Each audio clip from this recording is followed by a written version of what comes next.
everyone. Hi there. Welcome back. Hi, Dr. Saira. Hi, Jena. We are just getting down from a Facebook Live high. It was incredible. Yeah, we're coming down now. First ever Facebook Live. It was like exhilarating. Oh, by the way, we both have Facebook pages. So if you do. want to check out our Facebook pages. Yeah. What's yours? Jena and couples therapist and relationship coach, I want to say. Something like that? Something like that. Mine is Dr. Saira. Simple. Nice and simple. It's like D-R-S-A-I-R-A. That's it. By the end of today, mine's going to be Jena and Marcy. So on those pages, we talk about all the other stuff that we do as well as this show. So if you're interested in finding out more about couples counseling or personal counseling or growth, development, all that kind of stuff, check it out. Yeah, check us out. Today we're talking about, oh my God, like the most pressing issue ever. Jealousy. Oh, ladies. It can kill you. It can actually kill you. Ladies and gentlemen, the day has come where we get really real. Super real. Super real. Because we've been there, all of us, every single one of us. It is the sucks worst. to be. Like, oh my! It is like hell. Like it is like turning internal hell. It's like you turn into this monster, a monster, a green-eyed monster, and all you see everywhere you look is people doing better than you, and it feels like crap. Yeah, and you're totally putting yourself down. You have negative self-talk. You just cannot feel good about yourself. You feel like you're worthless. Yep. Or the other side, which is equally ugly, when you feel like you're just better than everybody else. And you have a judgment for everyone. Yep, everybody, if they just changed what they did, they'd be fine. Yeah. And they're both coming from, both of these behaviors come from a place of not feeling good about yourself. Right. And that's what jealousy is. It's like you compare yourself to other people because you don't really feel that good about yourself. And so you want to be like, so there's a part of the impulse that's kind of nice, right? Because I think the deeper impulse in jealousy is wanting to grow us, wanting to make us better. Yeah. So you look at someone in the world and say, oh, well, they've got a really cool skill or they've got a really cool talent or whatever. I'd love to be like them. And if it stopped there and if you actually did things that moved you in that direction, that would be really healthy. Yeah. But most of us don't stop there. Yeah, that's the healthy side of jealousy. Most of us, what do? We just bitch and complain and we feel bad about ourselves and we're negative and it makes every other aspect of our life feel horrible. Horrible. And it just brings us down. And even if you're the type of person that's constantly putting other people down, you're only doing it to make yourself feel good. So we all know those people that like are always judging every single thing that every single person does. And they're only doing that because when they judge other people as less than them, they, for a second, start to feel better about themselves. Mm-hmm. I'm going to share a really private story. Okay. I don't even think I've told you this. Oh, God. But my friends who knew me in high school know this story. Okay. So it's not totally a secret. So now I'm in hhy school. It's really bad. Oh my God, I'm so intrigued. Tell me. Oh. Sorry, guys. Sorry. Okay, I'm just going to tell it. So now I was in high school. I had this theory that we should take all the ugly people, put them on a boat, and let them float away to an island and let them live on an island and just interact with each other. Like lepers. Like lepers. We called it the ugly boat. Ooh. It was really bad. So what we'd do, my girlfriends and I, we'd like go around at school and be like, ugly boat, ugly boat, ugly boat, ugly boat. Mm-hmm. And you know, when I grew up a little bit and I learned about like personal development and I got a little bit more reflective, I thought back about those days when I would do that and I realized what was happening underneath that. So on the surface, it was like this joke and we were all laughing, we were all making fun of these like girls, usually other girls.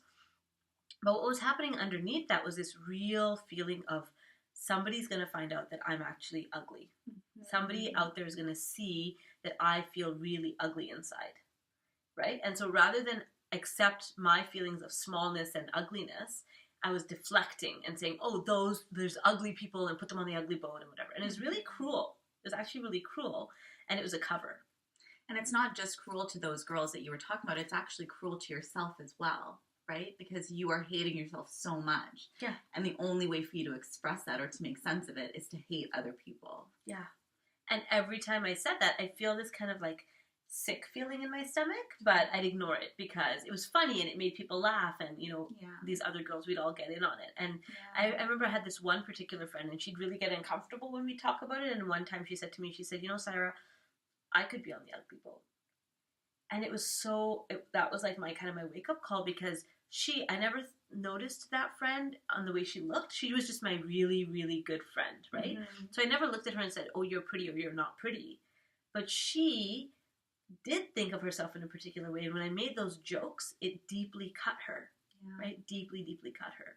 So I think that we probably have times in our lives where we've said things or done things that we're not proud of, where we were judgy and we were competitive and we were jealous. And first we have to like look at that and kind of forgive ourselves for that and see what was really going on there, and then move to the next step, right? Yeah. And the next step is really acceptance, right? Like the only way to feel okay about yourself and feel actually good about yourself is when you can also look at other people and accept them too. So when you're not judging other people, most likely you're not judging yourself either. You have this idea that I'm good as I am, and they're good as they are, and whatever we're going through and however we look and however we feel, it's all part of the process, right? It's a very different stance than looking at other people and thinking, oh, they're like overweight, or their clothes are awful, or whatever. They have bad skin, or they have bad makeup, or whatever. Yeah. Like we all, and why do we do that to each other? Especially as a lot of women do this to each other, right? Where we don't really give each other a break, and we have this crazy standard. And then we're creating these little, like, even as adults, these little cliques and clubs where only certain kinds of people get to fit in certain groups. And it's heartbreaking, and we need to stop. Do you know that I never, especially if I had a boyfriend, I would never have friends that I thought were really pretty, because I was always scared. Did he cheat on you? No. I was so scared of my own inadequacy that I would feel like if my boyfriend even saw a pretty girl or interacted with a pretty girl, he would realize that he could do so much better than me. Oh, yeah. And even if he was with me, I wasn't scared of being cheated on. I was scared that my partner would be with me, but would wish that he was with someone else. Oh, yeah, I've been there. What's really cool about my marriage, so I totally felt like that with my past partners, and I'd get so suspicious, right? If they were like, they had a friend who was a really pretty girl, I'd get really suspicious, and I'd be like, why are you hanging out with her? And I want to be there too. And what I think is really like now healthy with my husband and I is, well, part of it is that we just, you know, we're a good match, right? And so we get each other. And so there isn't that jealousy, because I know that anything that we need in the relationship, one of us will bring it to the relationship. We don't need to go looking for it outside. And so he always jokes with his buddies at work, because I love women's legs. I think women's legs are the most beautiful, incredible thing, right? So now it's summertime and there's all these women walking around in shorts, and I'll be like, oh my gosh, look at her legs. Oh, look at her legs. Oh, look at her bum. So nice. And he's like, oh, have the best wife ever. Right? And it's really because, like, I'm not threatened anymore by beautiful legs. The rest of the body, okay. When they have long, luscious hair, I'm like, no, I'm moving through that one too. But you know, it's like to be able to like share and actually appreciate that visual beauty of somebody else's like physique, and that recognizing that probably took some effort on her part, right? To go to the gym or whatever it took to have that beautiful sculpted body. Yeah. Yeah, and when you can look at something that you previously were jealous of, and instead of feeling that like, oh, I'm smaller than them, I'm not as good as them, if you can just appreciate that they have that, and that's the end of it, and that's great. You're actually blessing that about them, you're praising that about them, and in that way you're bringing yourself closer to getting that yourself if that's what you wanted. Right. Because when you can accept that it's okay that they have this amazing thing, then you can also accept that maybe I can have this amazing thing too. Yeah. Whereas when you look at it and say, oh, look at her legs, like she probably just spends all her time at the gym, like whatever, I don't even care. But you're feeling that sense of smallness. You're building a wall between you and great legs. You and great legs. You can have great legs too. And the key, and I think we've talked about this in our other episodes, is that if we want something, if we want to be a certain way, if we want to look a certain way, if we want to have a certain thing, the fastest way to get it is to bless people who have it. Yeah. To actually celebrate them rather than be jealous and make yourself small and like this like messed up little monster. Yeah. Like people who are constantly jealous, they kind of have that bitter look, right? That expression. You can tell. Yes. And I've seen that in myself in the mirror sometimes. Like there are some days when I wake up and you're like that. Yeah. And I'm totally bitter. And it happens less frequently now than it ever used to, but it used to happen all the time. And these days, it's the exception, right? Some days I look at myself and I'm like, oh, like I'm not feeling good about myself today. And I can at least recognize that that's what's happening. Whereas before I would look at myself and I would say, like, you're a piece of crap. Like, why can't you Why can't you just be prettier or be better or, you know, be smarter or be more successful? I was saying this in our Facebook Live that I used to always feel like there was a time frame on things, like a time limit. Like if another person was successful by 30 and I'm not successful by 30, then there's something wrong with me. And I have failed. Yeah. And there's no hope in the world. And I might as well just like go eat ice cream and watch TV because I'm done. I'm done. I'm 29.5 and I'm done because I can't achieve this in 6 months. Yes. And it was like the biggest relief when I finally told myself, Jenna, there doesn't have to be a time frame. Like everyone moves at their own pace. And look at what you've done so far. And I started to appreciate the things that I have done so far. It may not be that I've, you know, walked on the moon, but I've done some other things that are pretty cool. And well, that's like okay. Michael Jackson was a superstar by 5. So does that mean like every single singer in the world should not try because they didn't make it by 5? Exactly. That's ridiculous. We would be like, if a singer told you, well, you know, Michael made it by like 8, he was like world known. Okay, yeah, but that's Michael Jackson. Yeah. Like, give yourself a break, right? Yeah. And the thing about your own time frame is that when you're ready, you'll start. When you're ready, you'll start. Yeah. And you may have not been ready till now. And maybe now you're starting to get ready. Yes.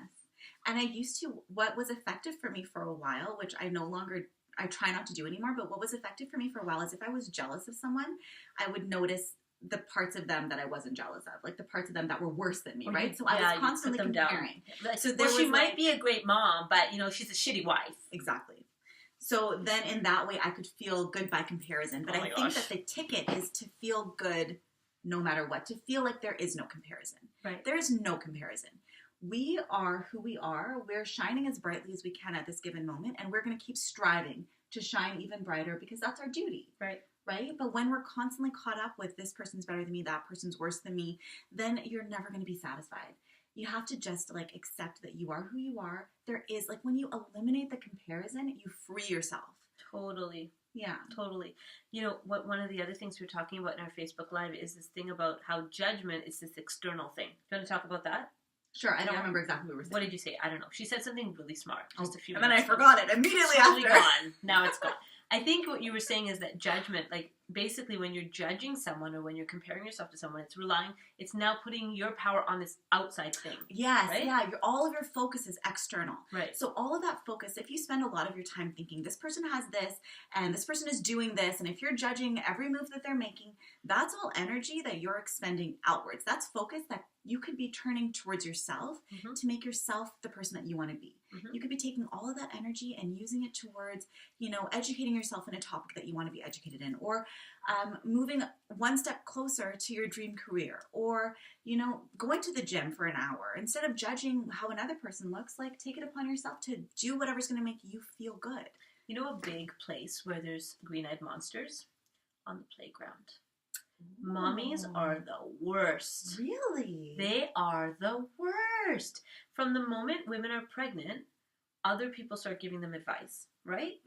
And so it's like from the moment you're pregnant, people are starting to tell you what's best for you. Then you have a baby and there's all of this advice and all of these recommendations. And so mommies start to kind of compare. We look at other people's kids and be like, wow, that child's so well behaved. Like, why isn't my child well behaved? Or that child's so polite. Why isn't my child polite? Or, you know, well, it's like 5 o'clock in the afternoon. My daughter's hair is like, you know, like this. And this other little girl comes with her like perfectly braided hair. Like, how come her child is so tidy and mine is like a mess, right? And so it's like, not only now am I comparing myself to other women, now I'm comparing my children to other children.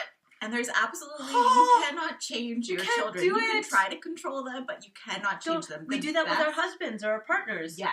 Well, why is that girl's husband, you know, brings her flowers, or that girl's boyfriend, you know, he makes her dinner. Why can't my guy do that? Her guy seems to do. Don't do it. Don't do it. Because you're basically saying that your happiness depends on what other people are doing or not doing, right? And we were talking about this earlier. It's accountability. That's the only way to start to feel good about your life. If there's something that's going wrong in your life that you are not happy with, if your partner's acting a certain way, if your kids are acting a certain way, you have to take accountability for what you want to do. How do I want to change my perception so that I'm okay with this? Right. Because you can never change them. Ever. Right. No matter what you try. You can really try, but you can't. So a little while ago, I was starting to get really frustrated with my 3-year-old, right? Like she's just kind of annoying to be around these days. And I was getting frustrated. And other people don't find her annoying, but I'm finding her really freaking annoying. And I couldn't figure it out. And it came to a point where, like, I was just, like, really super frustrated. Days and days were going by where we weren't having, like, a loving connection. I didn't know what to do. So I told a mentor of mine about this. And I'm like, I just want some advice about what to do with my daughter. And she's really, I call her my little tiger, right? Like, she's so alive and vibrant and intense. And I don't know how to cope. And I didn't use those words. I said she's so bratty and noisy and obnoxious. Those were the words I used, right? And my mentor, she gave me a book recommendation. And she told me to go read this book called Raising Your Spirited Child. And I grabbed the book right away, and I've been reading it, and it's completely changed the way I relate to my daughter. Really? Because now I use words like vibrant and, alive and colorful and, intense. Like, that's who she is. Yes. And the book is teaching me about that the way that what we name someone, what we label someone makes a huge difference in what we start noticing about them, right? Yes. So it goes for kids, it goes for partners, and it goes for yourself. Yeah. If you call yourself lazy, that's very different than saying, I'm a person who knows when it's time to rest. Yeah. Oh, that's a completely different perspective. If you call yourself, like, overworked, that's different than saying, I have a lot of things on my plate and I'm really good at balancing a lot of different action items. Totally or like spin. Boring versus steady. Steady, yeah. Totally. Yeah. So if you're calling your partner, I used to call my partner antisocial. So antisocial. Rather, now I call him quiet and reserved. Because you're not going to be able to change them, but you can accept them and love them even more for who they are. When you love them even more, like when you throw all your love at something, it's going to love you back, right? Like, eventually. That's just the way that it works, yeah. And even if it doesn't love you back, you're not relying. You're going to feel good because love is pouring out of you, right? Yeah. So when I'm in a state of love, then it doesn't really matter about what I'm getting back because I'm already feeling love because I'm giving it. Yes, and something that's really important to think about is whatever you are not getting from a relationship is what you're not giving. Right? So I know that I have a situation in my life where I'm feeling very left out with a certain person and I always feel like, nothing I do is good enough and I always felt like this person is not supporting me. And yesterday I had a realization that I'm actually the one that's not supporting them. Mm-hmm. So when I step up and start to support this person, mm-hmm. it's not even really going to matter what their reaction is, but the important thing is that I'm giving support and whatever I give, I get back. Mm-hmm. Right? Mm-hmm. So if you're feeling like something is lacking in an area of your life, give that thing, whatever that thing is. And it can be really like hard to kind of wrap your mind around that. So we had this conversation just before this show where I was talking about not feeling included with a certain group of people. Mm-hmm. And then, so Jena challenged me and she said, well, are you including them? And I had never thought of it that way because I always thought of it as, well, they get together and they do these things and I'm the one who's left out. But I also have get-togethers and I also have events and I don't invite them, right? So I'm not actually including them. So maybe I need to start there rather than feeling bad about myself. Yeah. Maybe I need to make some changes. And if you hadn't realized that, you could have remained jealous of their connection forever. Right. Right? Because there's no end to it. There's no end. The more jealous you get, the more you start to notice the behaviors. So, and the more you start to interpret the behavior. So somebody might cancel, a lunch date with me, and I'll say, "Oh, look, once again, I'm not included." Mm-hmm. Right? And it has nothing to do with that. It's just now that's how I'm interpreting that event. Yeah. So if you're thinking about something that you're feeling there's a lack in your life, and you'll notice by your jealousy will tell you that there's something missing in your own life. It's like an indicator, right? Yeah. So like, pay attention to it. Don't try to like push it down. That's not what we're saying. Don't pretend it's not there. Notice it. Yeah. Recognize it, and then say, okay, great, self. Now what do I do about this? Self? Okay, self. He says that all the time. He says, I was talking self. to myself, and I said today, self. But you say, Jena. I say, yo. Madam. Madam in the mirror. What the F? Like, what are we doing here? Yeah, what are we doing here? So, my 3-year-old does, Rabia, she's learning to balance, right? Uh-huh. So she's walking on these, like, everything she can, whatever she can learn to balance, like, random little sidewalk edges or whatever. I want to balance. So there's this fallen log on the walk home from daycare. So she always wants to balance on it. So before she gets on the log, she's like, okay, Rabia, you can do this. Just balance. You can do this. You have strong legs. Okay, Rabia. That is She so just talks cool. to herself. I'm like, oh, I don't know where she learned that. Madam.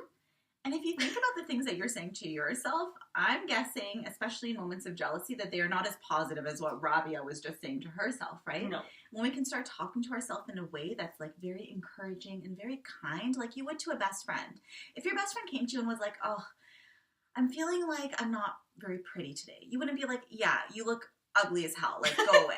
Like you wouldn't say that to them. Or you would not be friends very long. Yeah, you would say something If like, you would say that, talk to us about becoming a better friend. Don't send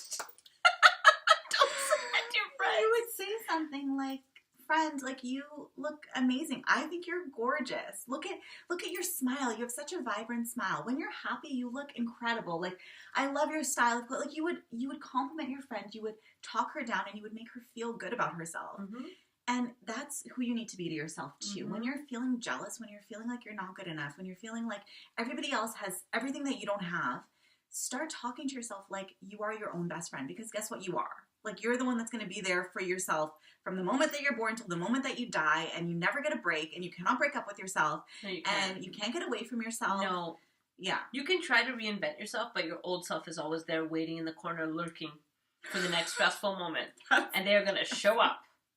Sorry, buddy. That's what happens. But as well, your true self is like that childhood version of yourself, Right, where you that were sweetness. Yeah, you were sweet, you were joyful, you loved other people without expecting anything. You were connected to people, connected to nature, like in the flow. That is the self that's inside, that is just dying to get out, right? Mhm. So the kinder that you talk to yourself, the more easy it's going to be for that self to come to the surface and to start to shine and to show up when you need her the most. The part of you that felt like anything was possible.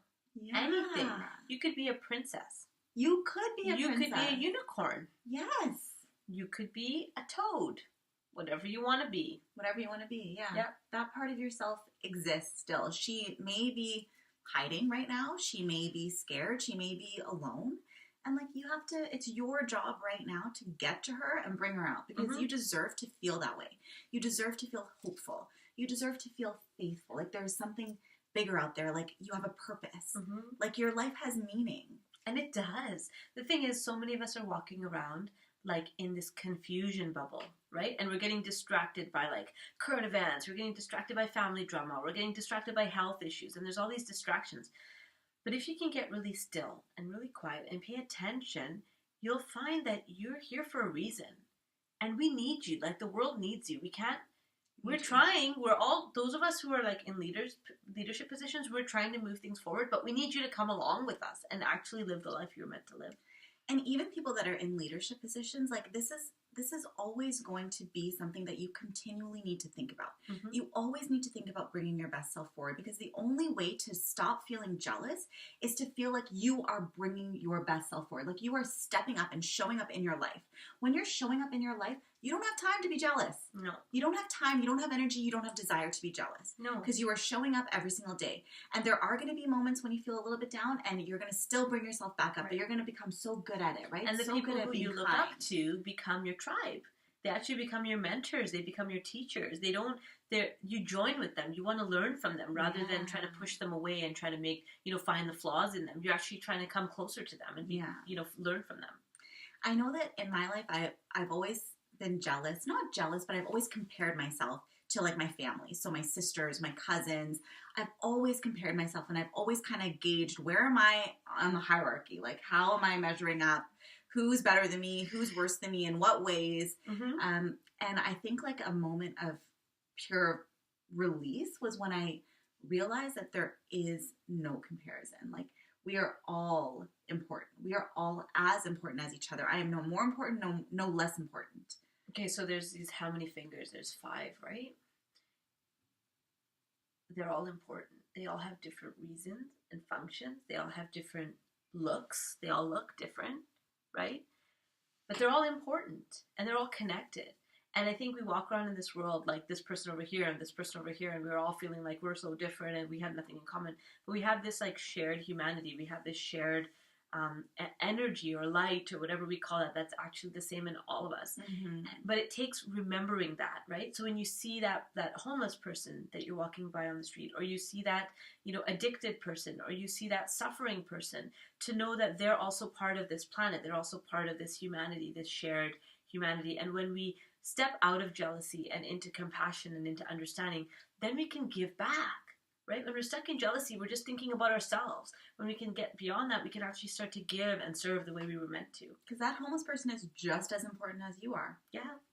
Just as important. They have the exact same light in them. Like, we're all the same. Right. So when we take away those comparisons, then it's no longer like one person is more special than you are, or you are more special than someone else. Like, you're getting rid of all that specialness and realizing that you're important, they're important, we're all important, we all have a job to do. Right. And our job really is to spread joy and spread love and spread kindness. Yeah. That's our only job. It's easy. It's not complicated. Yeah. It's so easy. Yeah. It's so easy. When I see my clients get that the reason for their being is just to shine their light, oh, it's like the most sweet day.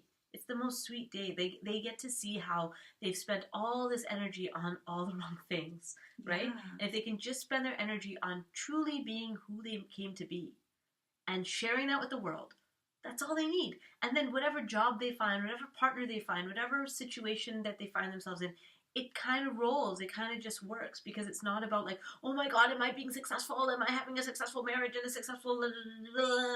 It's just like, okay, I've come here to shine my light. Yeah. And then good things start happening. So how can I shine my light today? Yeah. And I know it sounds a bit like esoteric, like, oh, shine your light. What is that? What all that means is you look in the mirror and you start to look for things you like about what you see when you look in the mirror.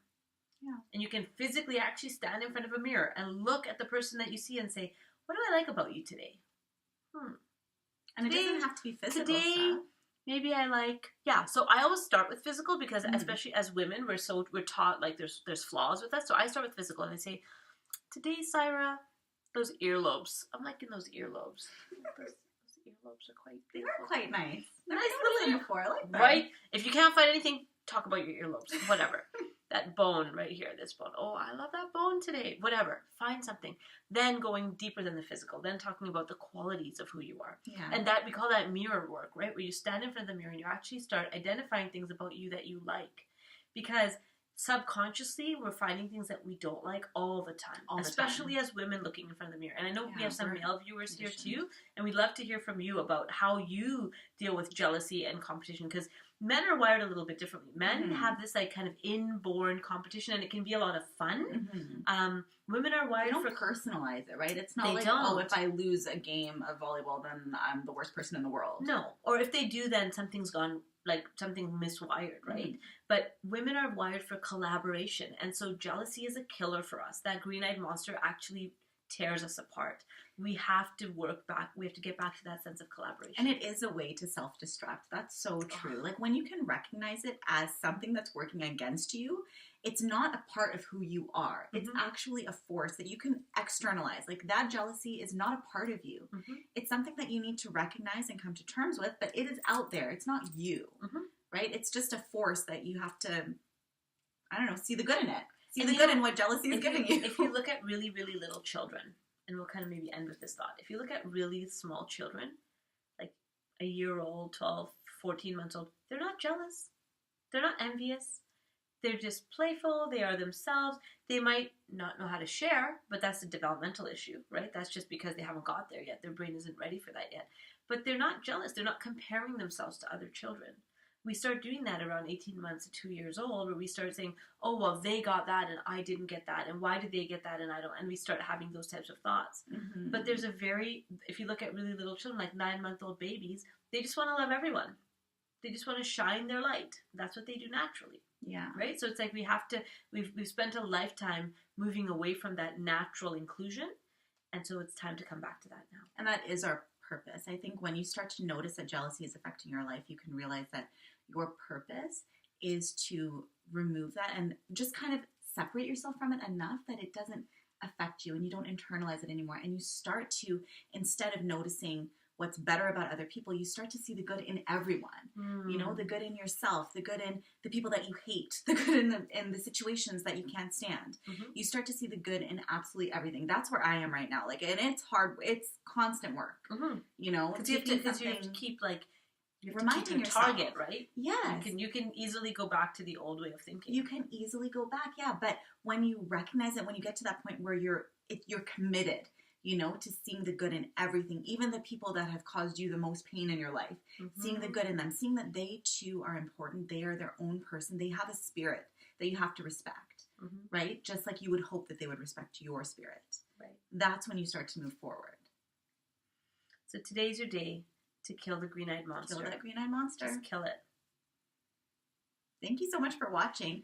Please share our video, comment, like it, subscribe to our YouTube channel. Send us questions. To us. Yeah, we love your questions. Thank you for your questions. Send us more questions, more ideas for topics. If you want to be a guest, or if you know someone that would be a great guest for our show, let them know. Let us know. Yep. So we look forward to seeing you next week for Today's Your Day. Bye. Bye.